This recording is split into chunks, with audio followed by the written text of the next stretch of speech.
I'll never forget my time working the night shift at Mercy General Hospital. The place was a bit old and had a way of creaking and groaning under the slightest breeze, but I'd always brushed it off. Hospitals are eerie places, especially at night. It wasn't until the last few weeks of my time there that things started happening. The kinds of things I could never explain away. Things that will stay with me forever. It all started quietly enough, though, like a faint hum of unease in the back of my mind.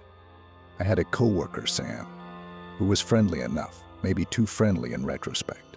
He was on the cleaning staff, handling the odd jobs and late-night cleaning of rooms.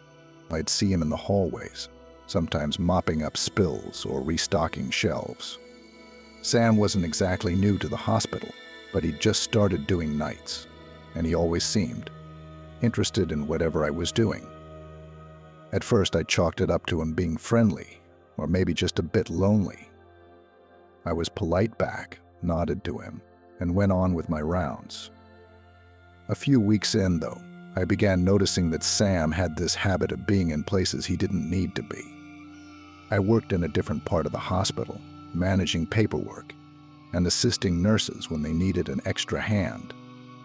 Sam's job didn't require him to be around the patients' rooms, yet I'd spot him hanging around, peeking in through the small windows in the doors. He'd give me a quick smile and nod whenever he saw me looking, as if he was just checking in. But there was something off about it.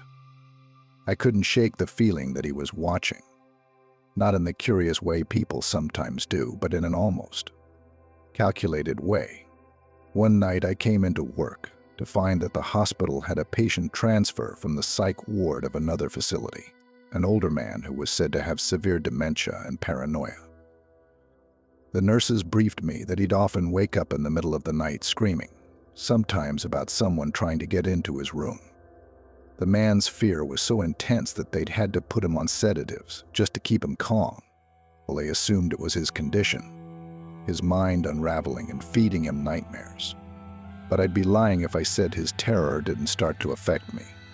Every scream, every frightened gasp seemed to linger long after the sound had faded, like a chill I couldn't shake. Then there was the night when I found Sam standing by the man's door. I'd been making rounds, checking on the patients, and as I passed by, I saw Sam through the little glass window. He wasn't cleaning or carrying supplies, he was just standing there, staring. I paused, watching him, feeling the strangest sense of dread wash over me. His face was blank, almost expressionless, and he didn't seem to notice me at all, even though I was just a few feet away. Finally, he blinked, shook his head, and walked off down the hall, leaving me to stand there, unnerved. Over the next few days, I couldn't shake this feeling that something wasn't right. The patient, the one with dementia, continued to wake up screaming. He'd shout about someone being in his room, someone coming to get him. The nurses dismissed it as part of his condition, but I started to wonder if it was more than that. Every time he'd scream, every time he'd shout in terror, I couldn't help but think of Sam. His empty gaze through that tiny window, the strange way he seemed to appear everywhere, lingering in places he didn't need to be. One evening, during my shift, I noticed that Sam hadn't shown up. For the first time, his absence seemed like a weight had been lifted from the air. But just as I began to relax, I saw a note tucked under the office door. It was from Sam. He'd scrawled a message about wanting to talk to me, asking me to meet him in the storage room on the far side of the hospital. My skin prickled with unease as I read it, but I told myself he was just a bit lonely, maybe a bit strange. I could handle a quick chat, ease whatever was on his mind, and get back to work. The storage room was dimly lit, and as I stepped inside, I felt a rush of cold air hit me. Sam wasn't there, or so I thought. But then, as I turned to leave, I heard his voice from somewhere in the shadows behind me. He started talking, his voice low and unsettling, telling me about how he'd worked in various hospitals over the years, how he'd always done the night shift. He went on and on about how people were so vulnerable when they were alone, how no one really noticed a janitor or a cleaner. My heart began to pound as I realized he was standing just a few feet away, hidden by the darkness, watching me. He kept talking, his voice getting lower, his words chilling. He spoke about how easy it was to slip into patients' rooms, to stand by their bedsides, to lean in and whisper things while they were sedated. He described the satisfaction he got from seeing them writhe in terror, from watching them scream at something only he knew was real. My blood ran cold as I began to understand. All those nights the patient had woken up screaming. It wasn't his mind playing tricks. Well, it was Sam. Sam had been sneaking into his room, whispering those things to him, terrifying him for some sick thrill. I backed away, my heart hammering as Sam stepped forward, his face finally emerging from the shadows. He was smiling, a twisted grin that made my skin crawl. In that moment, I understood that I was alone with someone who had no empathy, no sense of humanity. He was simply feeding off people's fear, preying on their vulnerability. I don't remember exactly how I managed to get out of there. I must have mumbled some excuse and bolted, practically running down the hall until I found a nurse. I didn't tell her what he'd said. I just mumbled that Sam seemed off, and maybe they should check on the old man. And that was all I could manage. The next day, I handed in my notice. As I walked out of that hospital for the last time, I caught a glimpse of Sam through the front doors, watching me with that same blank stare, his head tilted just slightly. Story 2. Working as a night nurse has a way of warping your sense of normal. The walls of St. Agnes Memorial were always quiet, the kind of oppressive quiet that felt heavy, almost like something tangible pressing against your skin. There's a kind of sacredness to night shifts, where the thin fabric between life and death feels most fragile. But that familiarity broke down in the last few months I worked there, when I realized that something dark, something human, was haunting the halls alongside me. The hospital had a wing we called the East Ward. It was technically closed, but the overflow of patients meant it sometimes held those with the most complex cases, mostly elderly patients. The wing was a good distance from the main nurses' station, separated by a long, winding corridor. People said the walk to East Ward at night was unsettling, that it felt too long, too empty, like something out of a bad dream. I hadn't paid much attention to those rumors until I got a few shifts covering the wing. By then, I'd already heard about the string of patient deaths there. It wasn't unusual for patients with severe cases to pass on, but the deaths in East Ward were frequent, happening at odd hours, always in room 209. I didn't think too much of it at first, but that changed once I started spending my nights there. My first shift in the East Ward was as quiet as I expected. I had only 3 patients to care for, all of them elderly, all heavily sedated. But I remember feeling watched, like I wasn't alone in the hallways. I tried to brush it off. Maybe the cold, sterile glow of the emergency lights was playing tricks on me. But then I noticed something strange. Well, it was around 2 a.m. when I first saw the woman. She was tall, with long dark hair and a pale face. Her back was to me, and she stood at the far end of the hall, just outside room 209. Her posture was unnaturally stiff, and she didn't move, didn't even seem to breathe. I blinked, startled, and by the time I looked again, she was gone. I tried to tell myself I was just tired. Long shifts can do strange things to your mind, especially in a place that feels as isolated as East Ward. But the image of her standing there stayed with me. Something about her presence felt wrong, and that nagging feeling didn't go away. The following night, I made sure to stay busy, checking the vitals of each patient, rearranging supplies, trying to keep myself grounded. But when I went to check on the patient in room 209, I felt a chill as soon as I entered. It was a small room, dimly lit, with a single window casting shadows on the wall. The patient, Mr. Lang, was sleeping soundly, hooked up to an IV, his breathing slow but steady. As I turned to leave, I heard something a faint, barely audible whisper, like someone murmuring just behind me. I whipped around, but the room was empty. Mr. Lang remained unconscious, the gentle beeping of his monitors the only sound. My skin prickled, and I backed out of the room, feeling the heavy weight of unease settle over me. And the days turned into weeks, and the whispers became more frequent. Every time I was in room 209, I'd catch the sound of someone breathing, someone whispering things I couldn't quite make out. Each time I checked, no one was there. I started mentioning it casually to a few of my coworkers, hoping someone might have an explanation. But instead, they just exchanged uneasy glances and brushed me off with half-hearted smiles. One night I was making my rounds when I noticed the woman again. She was standing at the end of the hall, facing room 209, her pale face expressionless, eyes dark and unblinking. This time I didn't look away. I forced myself to stare, to take in every detail. Her clothes were out of place, almost like something from another decade, and her skin was a shade too pale, too lifeless. Then, without warning, she turned, locking eyes with me for just a split second before vanishing into the room. Heart pounding, I hurried down the hall. I didn't know what I was expecting to find, but when I opened the door to room 209, it was empty. Mr. Lang, the patient, was gone. His bed was empty, monitors off, everything eerily untouched. I felt a surge of panic and checked the adjoining bathrooms and storage closets. But there was no sign of him. He was gone, vanished without a trace. I was about to call for help when I noticed something on the bed. There, tucked just beneath the sheets, was a small, white card. I picked it up, my hands trembling, as I read the single line printed on it, "They never leave." The chill ran down my spine, and I hurried back to the nurse's station, where I found the night supervisor, Carol, who'd been working at St. Agnes longer than anyone. I handed her the card, hoping for an explanation, some kind of reassurance. But when she saw it, her face went pale. She took the card from my hand, studying it in silence before finally speaking. "Equals cards. They started appearing years ago," she whispered, almost as if she were afraid of being overheard.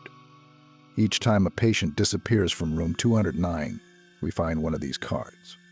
No one talks about it, because no one knows what it means."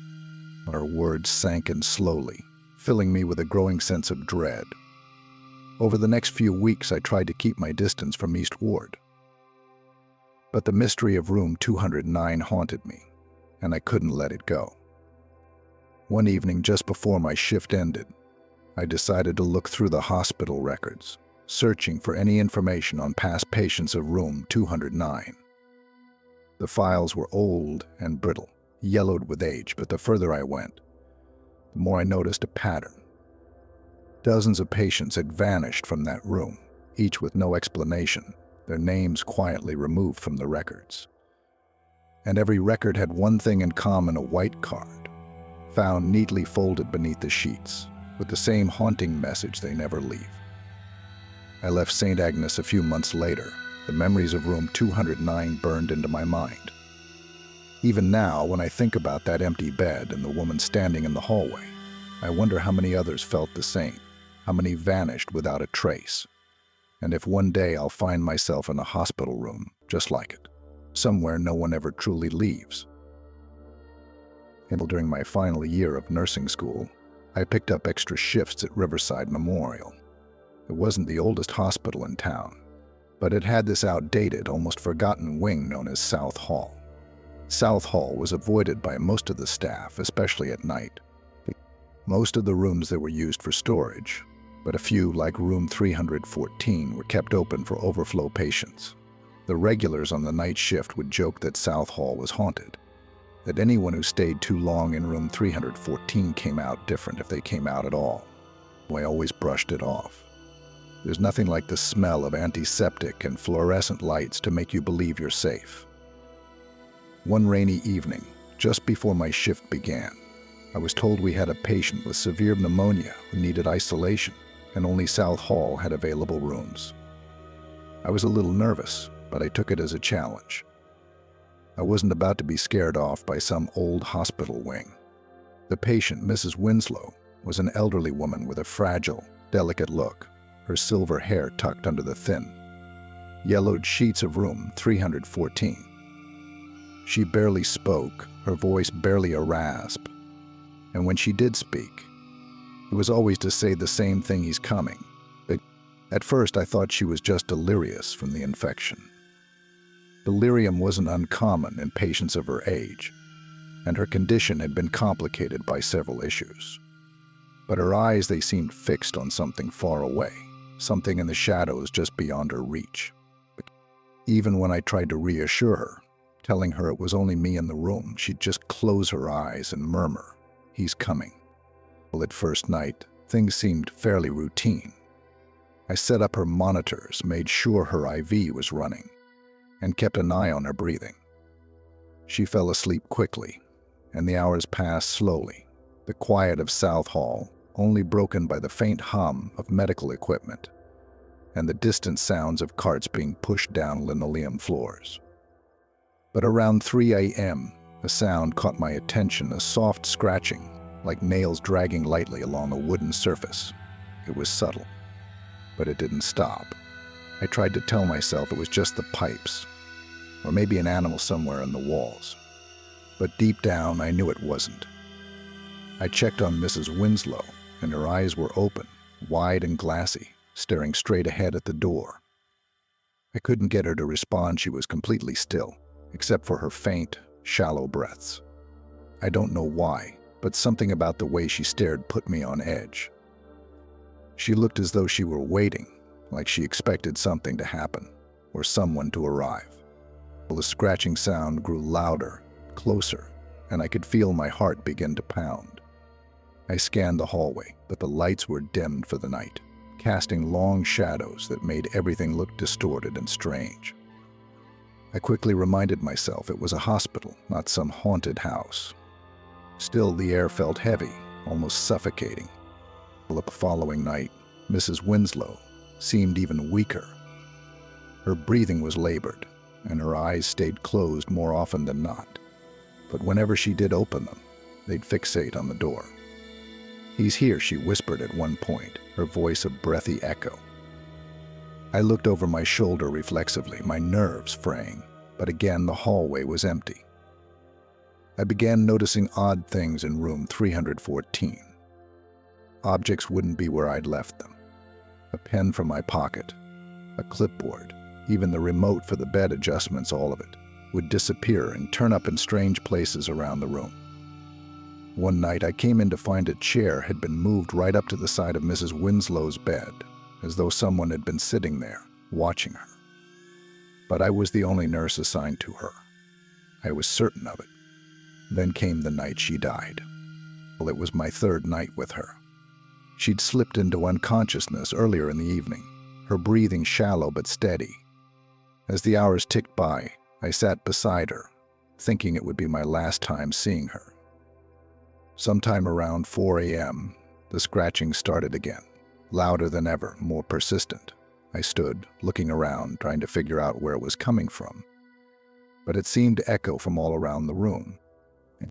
Then it stopped abruptly, and the silence that followed was suffocating. In that quiet, I heard a faint creak, like footsteps. My stomach dropped as I watched the door to room 314 slowly swing open on its own. Just a few inches. Cold air seemed to pour in from the hallway, chilling me to the bone. I wanted to call for help, to radio someone, but I was rooted to the spot, frozen in fear and disbelief. A shadow appeared in the doorway, just a dark silhouette, tall and unmoving. I blinked, thinking it was some trick of the light, but it didn't go away. And then, in that heavy silence, I heard Mrs. Winslow take her last, shallow breath, and the monitors beeped, indicating her heart had stopped. But I couldn't look away from the figure in the doorway. The shadow seemed to linger there, almost as if it was watching her, waiting for her to pass. Then, just as suddenly as it had appeared, the shadow was gone, and the door swung shut with a soft click. I stood there, stunned, trying to make sense of what I'd seen, my mind grasping for any logical explanation. When I finally snapped out of it, I called for the attending nurse to come pronounce Mrs. Winslow's time of death. I felt numb, my hand shaking as I completed the paperwork. No one else had seen the shadow or heard the scratching. I didn't mention it. I could already hear how it would sound, just another night nurse rattled by South Hall. I wanted to believe that's all it was, just my nerves or exhaustion playing tricks on me. But as I left the room, I glanced back one last time, only to find another one of those little details I couldn't explain. The chair by Mrs. Winslow's bed was once again pulled up close, as if someone had been sitting with her, waiting for her to go. After that, I avoided South Hall as much as I could. Every so often, I'd catch whispers among the staff, rumors of other patients who'd felt a presence in room 314, always described the same way: a tall, silent figure who seemed to be waiting just out of view. They called him the Visitor. Some said he was just a part of the building's history, a remnant of a doctor who'd passed away in the hospital decades ago. Others claimed he was a patient who had died alone, forever wandering the halls to keep the lonely company in their final moments. No one really knew, and I didn't want to find out. I left Riverside Memorial not long after Mrs. Winslow's death, taking a job at a different hospital across town. But sometimes, late at night, I think about that figure in the doorway of room 314, the cold air, the quiet presence that lingered just a little too long. And I wonder if the Visitor is still there, waiting, watching, keeping silent vigil in the darkened halls of South Hall.